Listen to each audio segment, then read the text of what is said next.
नई नई शादी हुई थी। ठंड का मौसम आ चुका था। कोहरे की चादर ने पूरे गांव को ओढ़ रखा था, लेकिन सुहागरात की अगली सुबह चांदनी छोटे छोटे कपड़े पहनकर एक बैग टांग कर कहीं बाहर जाने लगी। तभी उसकी सास ने उसे रोक लिया। अरे बहू, ये मैं क्या देख रही हूँ? बाहर इतनी ठंड पड़ रही है और तुझे फैशन की पड़ी है। इतने छोटे छोटे कपड़े पहनकर कहाँ जा रही है तू? सासू माँ, जरूरी नहीं कि छोटे कपड़े पहनने का मतलब फैशन ही है, कोई दूसरा कारण भी तो हो सकता है। छोटे छोटे कपड़े पहनकर सिर्फ बेशर्मी ही होती है और कुछ नहीं। और वैसे सुबह सुबह कहाँ जा रही है तू? मैं थोड़ा काम से जा रही हूँ, बस 1 घंटे में वापस आ जाऊंगी। इतना कहकर चांदनी इठलाती हुई घर से बाहर निकल गई। उसकी सास को उसका ये अंदाज बिल्कुल पसंद नहीं आया। वो भागकर अपने बेटे विक्रम के कमरे में गई तो रजाई ओढ़कर वो अभी तक सो रहा था। विक्रम, तू अभी तक रजाई में दुबका हुआ है। तुझे इतनी ठंड लग रही है। तेरी नई नवेली दुल्हन को तो बिल्कुल भी ठंड नहीं लगती। अरे क्या हो गया माँ, सुबह सुबह बहुत गुस्से में लग रही हो। तुम्हारी नई नवेली बीवी छोटे छोटे कपड़े पहनकर इतनी ठंड में पता नहीं कहाँ गई है। गांव वाले देखेंगे तो 10 तरह की बातें करेंगे। क्या इतनी ठंडी में छोटे छोटे कपड़े पहनकर बाहर गई है चांदनी? हाँ, मैंने अभी अरबी में बोला क्या? अरे माँ, नाराज क्यों होती हो? आने दो चांदनी को, मैं हड़काता हूँ।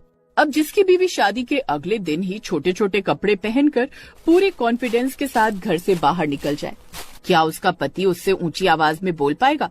खैर, थोड़ी देर बाद चांदनी कमर मटकाती हुई वापस आ गई। चांदनी, सुबह सुबह तुम इतने छोटे छोटे कपड़े पहनकर कहाँ चली गई थी? आप तो सो रहे थे, आपको कैसे पता चला कि मैं छोटे छोटे कपड़े पहनकर कहीं गई थी? पक्का सासू माँ ने आपको बताया होगा। मैंने तुम्हें जाते हुए भले ही ना देखा हो, लेकिन तुम्हें आते हुए तो देख रहा हूँ ना। बाहर इतनी ठंड पड़ रही है, मेरा तो ठंड की वजह से बुरा हाल है। तुम इतने छोटे छोटे कपड़ों में इतना रिलैक्स कैसे हो? ठंड नहीं लग रही है क्या? नहीं, मुझे तो ठंडी नहीं लग रही। अगर लग रही होती तो मैं भी आपकी तरह ठिठुर रही होती ना। मुझे खाना बनाने जाना है, आप जल्दी से तैयार हो जाइए। इतना बोलकर चांदनी किचन में जाकर खाना बनाने लगी। उसकी सास ये सब देख रही थी। उसने विक्रम से बोला, तू तो कह रहा था कि आने दो, चांदनी को बताता हूँ उसे। तू तो उसके सामने बिल्कुल भीगी बिल्ली बन गया।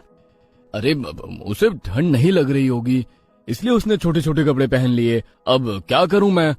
खैर, चांदनी ने सभी के लिए चाय नाश्ता बनाया। विक्रम ने नाश्ता किया और काम पर चला गया। शाम को विक्रम के घर आने से पहले एक बार फिर से एक बड़ा सा बैग लेकर चांदनी घर के बाहर निकल गई। लेकिन जब वो लौट रही थी तब गांव की कुछ औरतों ने उसे रोक दिया। अरे, ये तो विक्रम की दुल्हन है ना? देखो तो कितनी बेशर्म हो गई है।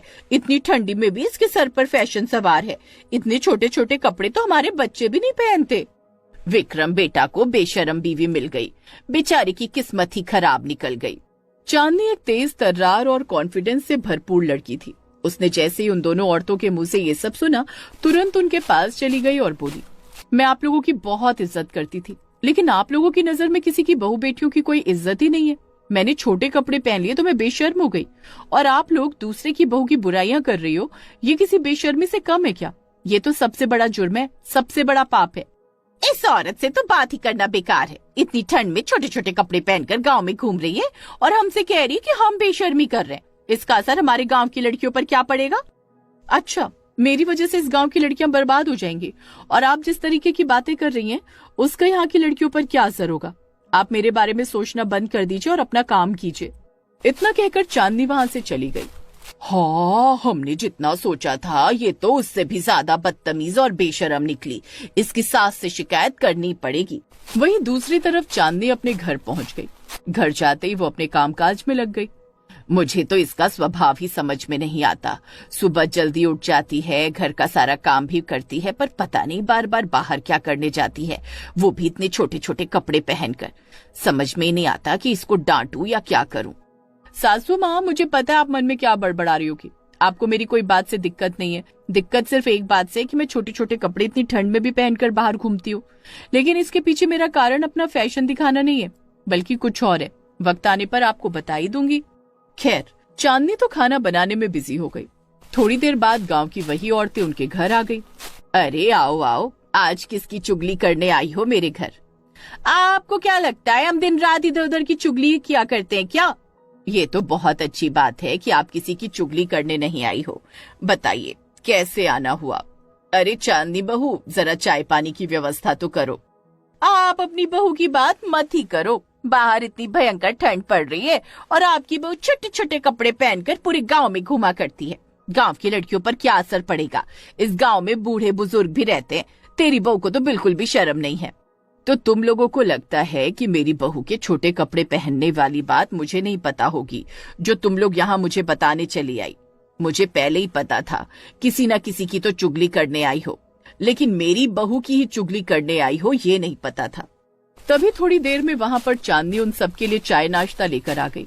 चाय नाश्ता देकर बिना बोले ही वो चुपचाप वहां से चली गई। मुझे पता है कि तुम दोनों ने मेरी बहू को घर के बाहर ताने जरूर दिए होंगे और जब उसने तुम्हें जवाब दे दिया तो तुम मुझसे मिलने चली आई, लेकिन फिर भी देखो बेचारी तुम लोगों के लिए चाय नाश्ता लेकर आई और बिना कुछ बोले यहाँ से चली गई। वैसे मुझे भी समझ में नहीं आ रहा है कि बहू छोटे छोटे कपड़े क्यों पहनती है, लेकिन ये मेरे और मेरे बहू के बीच की बात है, कोई तीसरा इसमें नहीं आ सकता। अरे चलो बहन, हमें चाय नाश्ता नहीं करना, लगता है इसकी बेशरम बहू का असर इस पर भी हो गया है। इतना कहकर वो औरतें वहां से बिना चाय नाश्ता किए चली गईं। उसकी सास ने अपनी बहू की तरफदारी ली। इस बात से चांदनी को अच्छा लगा, लेकिन उसकी सास कहीं न कहीं परेशान भी थी। मेरी सासू माँ बंद कमरे में मुझे भले ही उल्टा सीधा बोल दे, लेकिन लोगों के सामने उन्होंने मेरी बिल्कुल भी बुराई नहीं की। मुझे लगता है मुझे भी सच्चाई को जल्द से जल्द सबके सामने लाना होगा। खैर, रात में खाना पीना खाने के बाद विक्रम और उसकी माँ अपने अपने कमरे में जाकर सो गए। फिर चांदनी छोटे छोटे कपड़े पहनकर एक बड़ा सा थैला लेकर चुपचाप से घर से बाहर निकल गई। उसकी सास और पति विक्रम की नींद खुली और दोनों हॉल में आ गए। बेटा, मुझे लगता है कुछ न कुछ गड़बड़ तो जरूर है। आज चांदनी का पीछा करते हैं और देखते हैं ये छोटे छोटे कपड़े पहनकर और इतना ढेर सारा सामान लेकर हर रोज सुबह शाम रात आखिर जाती कहाँ है। सही कह रही हो माँ, चलो। विक्रम और उसकी माँ चुपके से चांदनी का पीछा करने लगे।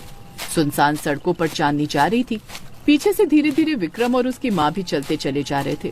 काफी दूर जाने के बाद एक हाईवे के नीचे बहुत सारे गरीब भिखारी ठंड की वजह से ठिठुर रहे थे। चांदनी ने उनको कंबल और कुछ खाने का सामान दिया। ये सब देखकर विक्रम और उसकी माँ के होश उड़ गए। माँ, इसका मतलब चांदनी हर रोज ठंड में जूझ रहे इन गरीब बेचारे लोगों को कंबल और खाने का सामान देने आती थी। ये तो बहुत अच्छा काम किया मेरी बहू ने, लेकिन एक बात मुझे अभी तक समझ में नहीं आई कि ये छोटे छोटे कपड़े क्यों पहनती है। अगर लोगों की सेवा करनी भी है तो इतनी ठंड में स्वेटर वगैरह पहन कर जाना चाहिए। तभी वहाँ पर वही गांव की दो औरतें भी चांदनी का पीछा करते हुए पहुँच गयी। उनके साथ गांव के कुछ बूढ़े बुजुर्ग भी मौजूद थे। चांदनी जब गरीबों की सेवा करने के बाद वापस पलटी, तब उसने देखा कि पूरा गांव उसके सामने खड़ा था। बेटा, हम सब गांव वाले तुमसे बहुत परेशान थे। हमें लगा था कि तुम बहुत बेशर्म हो, पता नहीं दिन रात इधर उधर कहाँ जाती रहती हो। इसीलिए इन दोनों औरतों के कहने पर हमने तुम्हारा पीछा किया, तो पता चला कि तुम तो गरीबों को कंबल और खाना बांटने आती हो। ये काम बहुत अच्छा है, लेकिन ये काम पूरे कपड़े पहनकर भी तो किया जा सकता है ना बेटा। अगर मैं इसके पीछे का कारण आप लोगों को बताती तो शायद आप लोग मान नहीं पाते, लेकिन अब जब आप लोगों ने सब देख ही लिया है तो मैं बताती हूँ। इससे पहले कि चांदनी कुछ बोल पाती, उन्हीं भिखारी में से एक बुजुर्ग भिखारी बीच में बोल पड़ा। बाबूजी, इसमें इस बिटिया की कोई गलती नहीं है। ये तो हमारी खूब सेवा करती है, वरना इस ठंड में तो हम मर ही जाते हैं। हमें दवाइयाँ, खाने पीने की किसी चीज की कभी कमी महसूस नहीं होने देती। ये बिटिया छोटे कपड़े इसलिए पहनती है क्योंकि ये महसूस करना चाहती थी कि हम गरीब भिखारी बिना कपड़े पहने खुले आसमान के नीचे आखिर पूरी ठंड कैसे गुजार लेते हैं। चांदनी बिटिया ने उसी दिन फैसला किया कि अगर हम गरीब लोग ठंड में बिना कपड़ों के पूरी सर्दी गुजार सकते हैं तो ये क्यों नहीं। हमारे दर्द को अनुभव करने के लिए बिटिया छोटे कपड़े पहनकर इस ठंडी में भी रहती है, और मानना पड़ेगा भगवान ने भी इसकी मदद की। इस ठंड में इन्हें जरा सी भी ठंड नहीं लगी। उस भिखारी की ये सब बातें सुनकर गांव वालों का सर शर्म से झुक गया। इन दो गांव की चुगलखोर औरतों ने तो हमारे अंदर चांदनी बहू के लिए नफरत पैदा कर दी थी, लेकिन आज जब हमें सच्चाई पता चली तो बिटिया के सामने नमन करने का मन हो रहा है। चांदनी बिटिया, हम सभी गांव वालों को तुमने आज बहुत बड़ी सीख दी है। हर गरीब आदमी ठंड में कैसा महसूस करता है, ये महसूस करने के लिए तूने कपड़े पहनना बंद कर दिए। आज से हम भी ऐसा करेंगे और हम सब मिलकर जितने भी गरीब लोग आसपास होंगे उन सब की मदद किया करेंगे। बहू, मुझे माफ कर देना, मैंने तेरे बारे में गलत सोचा। आज मुझे समझ आया कि तू बेशर्म नहीं बल्कि बहुत ही समझदार लड़की थी। Chandni, I am so proud of you. तुम्हें जैसा रहना है, जो करना है करो। आज के बाद ये गांव भी तुम्हारी मदद करेगा। चांदनी बेटा, हम दोनों भी तुमसे और तुम्हारी सास से माफी मांगना चाहेंगे। उस दिन के बाद से चांदनी की इज्जत कुछ ज्यादा ही होने लगी।